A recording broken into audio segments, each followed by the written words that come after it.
Hello, and I want to thank everybody who's taking the time to watch this Rolls battery engineering training. Today we're going to talk about battery temp sensors, what their usages and what they're for, basically. My name is Steve Higgins. I'm the Technical Services Manager for Rolls Battery.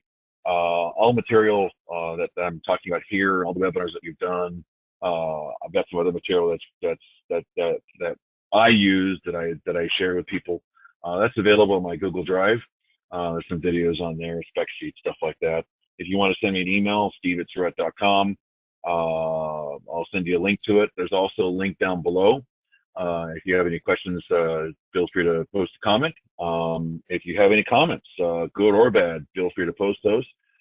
Instead of just putting a dislike, tell me why you dislike it. I'll see what I can do to fix it and make it better. Anyways, so we're going to start talking about temp sensors. What's the purpose of the battery temp sensor? Basically, most all chargers have the ability to measure charging. The purpose of the battery temp sensor is to adjust the charging voltage based on the actual temperature of the battery, not the ambient temperature of the air around the inverters or the ambient temperature around the batteries, but the actual temperature of the batteries. I get a lot of clients from temperate environments like Western Washington, Western Oregon, Victoria, or not Victoria, but British Columbia, Hawaii, where, oh yeah, it's 60, 70, 80 degrees, or for those who are dealing with Celsius, it's always between 20 and 25 degrees Celsius here, so we don't need to use a battery temp sensor. Well, unfortunately, that's an incorrect assumption. What happens to a battery when you're charging a battery is that the batteries will heat up easily 5 to 20 degrees Celsius while you are charging the batteries. It's not uncommon for a battery to see 35, 40 degree temperatures while charging. Basically, you're forcing a chemical reaction. The batteries are getting hot, and that can cause problems. As you are charging those batteries, you want to make sure that your chargers are temperature compensated so they are not overcharging those batteries.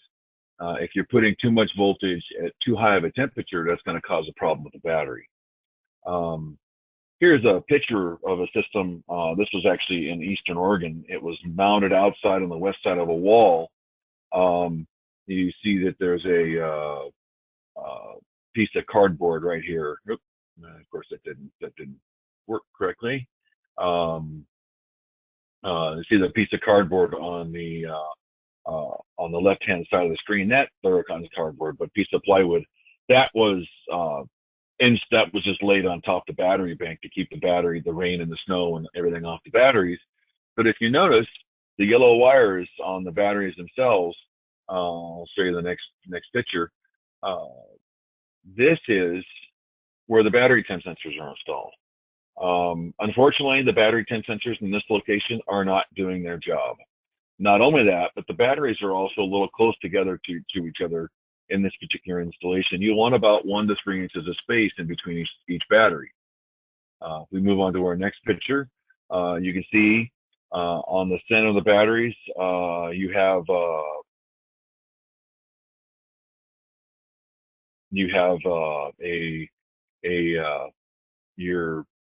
your battery temp sensor here and your battery temp sensor here. Unfortunately, these temp sensors aren't doing you a bit of good because they're not connected to the side of the battery. The top of the battery can be easily 15 to 20 degrees Celsius cooler than the side of the battery.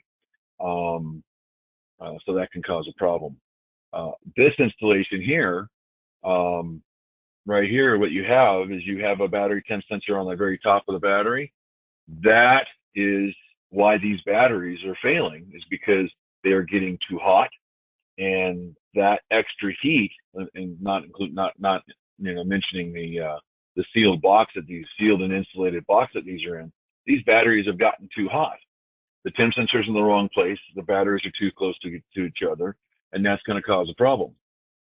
We move on to this system. These systems are in Mozambique. If you notice, the battery temp sensors are on the wall, or they're wound up and just stuffed into the side of the cabinet, or they're just wound up and stuffed on top of the cabinet. All three of these are going to cause problems to your batteries. As a matter of fact, this system, the batteries were getting so hot, they were gassing so much with hydrogen sulfide out of the battery, that was corroding the internals of the charge controllers and causing the charge controllers to fail. So let's say we have a setup like this. Where would you put the battery temp sensor? Well, in this setup, the hottest location, let's say this is an open area and there's no wall here. There's no wall on the top of the battery bank. There's no wall on the top of this battery bank. Then I would install my temp sensors on the sides of one of these two batteries. If there is a wall, then my battery temp sensor would be one of these batteries. And the reason for that is you want the battery temp sensor at the hottest location of the battery bank, because that's where it's going to be doing the majority of its work. Just a couple of where you would mount it. You want to mount the temp sensor on the side of the battery about halfway down. A lot of them have double-sided sticky tape where they're screw-on or bolt-on terminals. Just take those, attach it to the side with using some sort of electrical tape, or you can even use duct tape and tape it to the side of the battery. You do not want it on the post. Again, the post of the battery, the top of the battery, is generally 10 to 15 degrees or 5 to 15, maybe 5 to 20 degrees cooler than the side of the battery. Just to give you an idea, here's a thermal image of a battery bank under charge. Here's the tops of the batteries. Look how much cooler they are compared to the side of the battery. This isn't degrees Celsius. So, you know, we're seeing 37 degrees Celsius while we're seeing in the 70s on the sides of the batteries. That's going to cause a problem with the battery bank. That's going to cause charging problems. The batteries are going to fail due to a overcharge because they're not properly regulated. Here are a few more thermal images. The thermal imaging cameras are great. They allow you to take a look at what's going on internally in the battery. Here we've got two parallel strings of batteries, and you've got a couple batteries. Specifically, this one battery has got an internal short and that's causing a lot of heating. That's going to cause you problems. This battery bank, you can see this battery's actually got more sulfation than the other three batteries in the bank. Okay, so this battery is also the roughest. The other problem is that you also have loose connections here. These two connections are good. And then these two connections have got problems. These are probably okay, but they're developing issues. So you've got loose connections throughout the system. Here's another picture. You've got two parallel strings. You definitely have a problem with this battery here. This entire string is getting excessively hot while this string's not seeing much of a charge at all. And then this picture here shows a battery bank that was actually, when we autopsied these batteries, we found that the batteries had been run dry. You can actually see the corrosion and sulfation on the top level of the plates, while the bottom level of the plates, the batteries are cool. This is indication of a battery that has been run dry. As a matter of fact, if you look back here in the back corner, this specific battery at the time was completely dry, and that's why that battery has gotten so hot back in the corner there. So battery temp sensors, how to calculate that? Flooded lead acid batteries. This is a flooded lead acid battery here. Flooded lead acid batteries, it's 5 millivolts per degree C per cell. Okay, so to figure that out, you take the 5 millivolts, you multiply 0.005 times the amount of cells in the battery bank. Okay, that gives you, for a 48 volt system, a 0.12 or 120 millivolts per degree Celsius, up or down depending on the temperature. So if the batteries get hot, you subtract voltage. If the batteries are cold, you add voltage.